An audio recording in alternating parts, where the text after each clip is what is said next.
I'm delighted to say that the winner is... Dementia.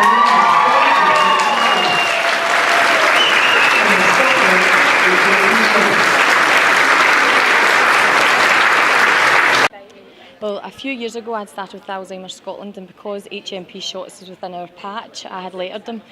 Unfortunately, due to the high maximum security, they didn't reply, but 2 years later they were doing as part of their equality and diversity training. They seen it was a priority, so we started with staff, and then it was a staff nurse that had asked us to do and work with the prisoners as well. For myself, just as I was a quality and diversity manager, if you like, within the prison, and when Lorna and the team kind of got involved, and I thought, you know, that really this is something that's going to be a huge thing for the prison service in the future, because, as I said, a lot of our guys are getting older. There's a lot of people getting sentenced for historical crimes as well. So Alzheimer's is a huge issue that's starting to kind of come round the corner for us. Prisons in general are built for younger type people. So we, as an organisation, need to start to have a look and kind of see how we can help and look and adapt for people that's going to be in our care over the next wee while. So that was kind of where it kind of started to develop from. We've worked with over 200 prisoners, 50 members of staff and also 40 family members, and it started off focusing on staff, and then the conversation started with prisoners that were feeling already isolated, and then their family members on the outside were getting a diagnosed dementia, so they felt even more isolated. And just being able to provide that information and awareness, say they're not ignoring you, they're not coming just because they don't want to. It's almost just giving them the understanding about how dementia can affect their family members as well as within the prison walls as well. So, and that kind of, just as Lorna's saying there as well, I mean, for me, the big thing was the prisoner coming forward and saying that his gran, wondering why he wasn't coming home from school. You know, how hard-hitting is that, really? Yeah, so Lorna and her team, the kind of expertise, obviously, they helped that person, if you like, kind of shape their expectations and how to kind of speak to his gran in that aspect. So for me, for that, it's just amazing. That really, really helps that guy that we've got in our care at the moment.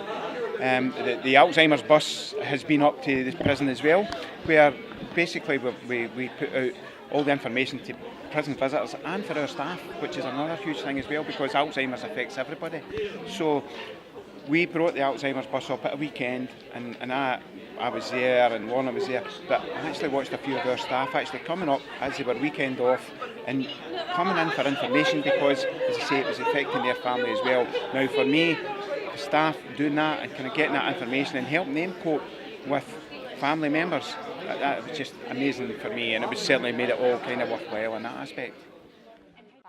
It was almost what else could we be doing, there's a huge population within prisons that we're missing, and we're trying to do post-diagnostics for people in the community. However, within the prisons we don't know how many people are diagnosed, so therefore the supports and services aren't there. And ultimately, if people are getting rehabilitated to come out into the community, we must be providing similar services within the prisons. So today, just to see that kind of have been recognised, plus moving it across different prisons, is spectacular, really.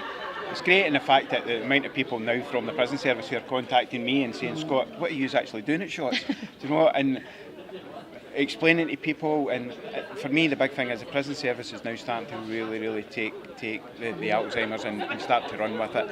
New recruits who join the Scottish Prison Service are now getting an awareness session on it, because the Scottish Prison Service College has grasped this as well. We have also made a link with HMP Castle Huntly, which is our open estate. Now, Shotts, our kind of main role, if you like, is to rehabilitate people and move them on to the open estate. Now, the open estate has got the Dementia Dogs project, where the guys will come in and actually work and train dementia dogs. Absolutely amazing. So for us, just kind of standing here, we're like, well, we can link some of the guys from Shotts who are hopefully progressing to that open estate, and we can kind of get that, kind of feed that in with the open estate, and get the guys who are moving on part of that project. So that's our kind of probably our next step. I've got a date in November where we're going to be going up to the open estate and kind of learn a wee bit more a bit about kind of what's happening up there.